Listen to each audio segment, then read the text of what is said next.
Mwanzo wa miaka ya 90 kilikuwa kikifanyika kitu hiki.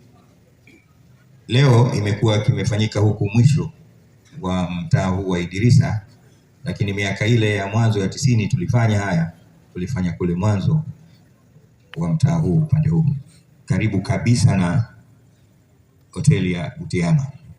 Wale ambao kwamba walikuwa kipindi kile tushazaliwa tunakumbuka jambo hili, na wazee wetu wakina mzee Kasulia wa ashabihi wa tabi'ina subhanallah. Amma baad, kabla ya kusikiliza kasida kutoka kwa ndugu zetu wapenzi Al-Madrasatul Azhar, nimesimama kwa mambo mawili matatu, kwa sababu huu ni mkusanyiko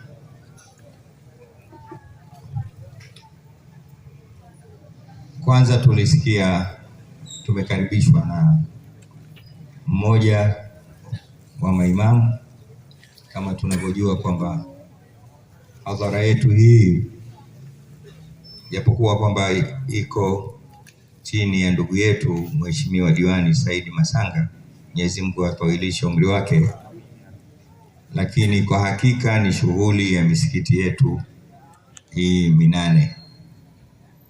Kulia kwangu hawa ni baadhi ya maimamu wa misikiti hiyo, naomba wasimame.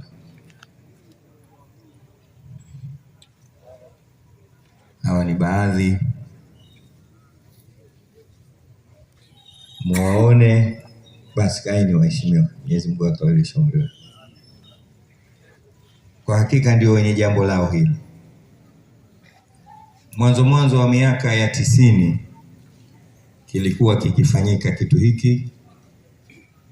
Leo imekuwa kimefanyika huku mwisho wa mtaa huu wa Idrisa, lakini miaka ile ya mwanzo ya 90 tulifanya haya, tulifanya kule mwanzo wa mtaa huu upande huu, karibu kabisa na hoteli ya Butiama.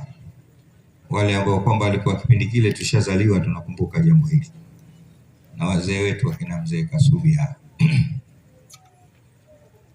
na hadhara ile ya mwanzo mimi ndio nilikuwa msomaji tajwidi.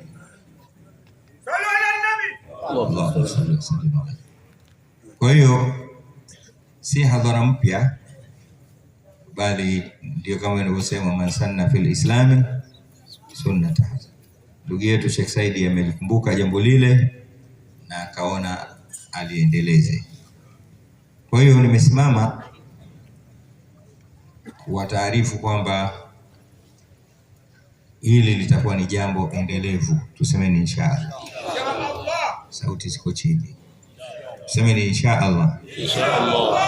Ni jambo endelevu. Tutakuwa leo ni Jumaa ngapi? Alhamisi. Tunaingia katika usiku wa Ijumaa, sio? Sasa tutakuwa tunafanya kila tarehe kama hii. Semeni inshallah. Na tuna mengi ambayo tumefikiria kuyafanya kutokana na mkusanyiko wetu huu.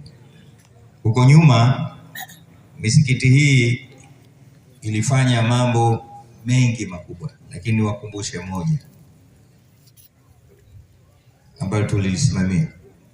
Umeona haya makaburi ya Mwenye Mkuu pamoja na makaburi ya Ndugumbi, mwanzo yalikuwa yako wazi. Ukikaa huku Mwenye Mkuu unaona mpaka kule Rugusha, na ulikuwa ukikaa kule Kisiju unaona mpaka,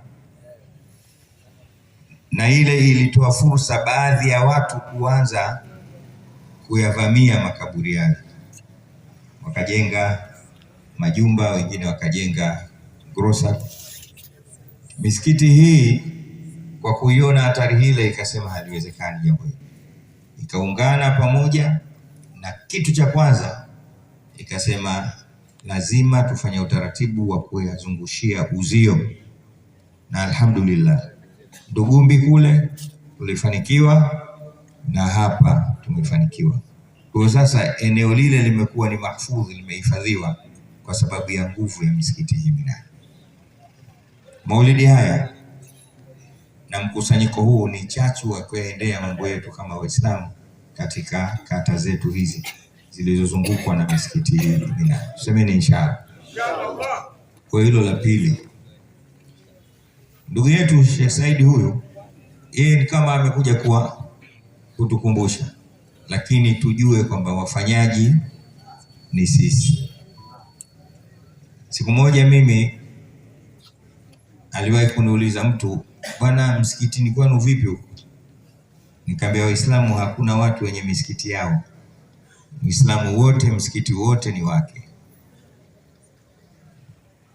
Ya mwenye mkuu yanayofanywa pale msikitini ndio hayo yanafanywa Nuru kwa Imam Abdul Nur, na ndio hayo yanayofanywa Fathi kwa Sheikh Abdallah Rajab na Sheikh Hassan Buteta, lakini ndio hayo yatakayofanywa majumuati kwa maana ya Kisumu kwa Sheikh Kitunga, lakini ndio hayo yatakayoamuliwa Kichangani kwa Imam Mursalina, lakini ndio hayo ya Ndugumbi, ndio hayo ya msikiti wote atakule Nuru.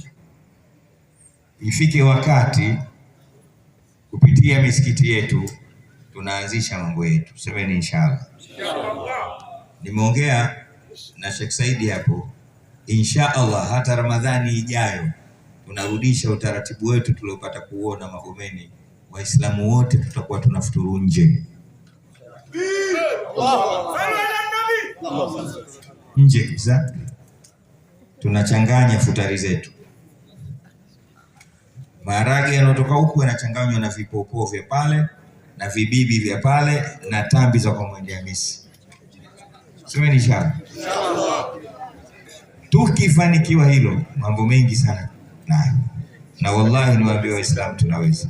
Kwa maulidi hii inakumbusha yale. Kwa hiyo nimeona mimi nisimame kabla ya kaswida ile na kabla ya ujio wa Sheikh Muharram bin Rashid Mziwanda, ambaye yeye atakuwa ndo mhitimishaji wetu leo katika wasemaji wetu hapo. Semeni inshallah. Kwa hiyo karibuni. Lakini cha mwisho, baada ya mambo yote itakuwa ni kula, ndio cha mwisho. Kwa hiyo nitangulize kwa niaba ya maimamu, kwa niaba ya Sheikh Saidi diwani wetu, na kwa niaba ya wana Magomeni wote kuwashukuru kwa kuhudhuria kwa wingi kiasi hiki, pamoja na wakina mama kule. Mwenyezi Mungu nanyi awalipe kila la kheri.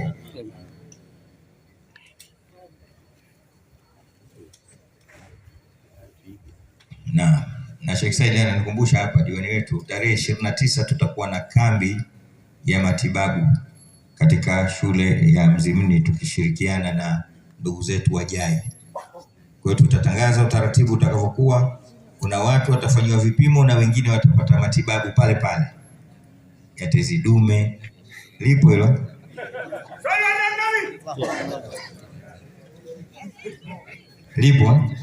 Lipo tezi dume, kensa, moyo, matende. Mmoja kanambia hata vipara. Nasuulize kipi? Yote tutatibu pale. Kwa hiyo nawashukuru sana kwa kuhudhuria. Mwenyezi Mungu awalipe kila la kheri, na tutakapoitana tena katika mambo yetu kama wana Magomeni inshallah tuhudhurie. Wassalamu alaykum warahmatullahi wabarakatuh.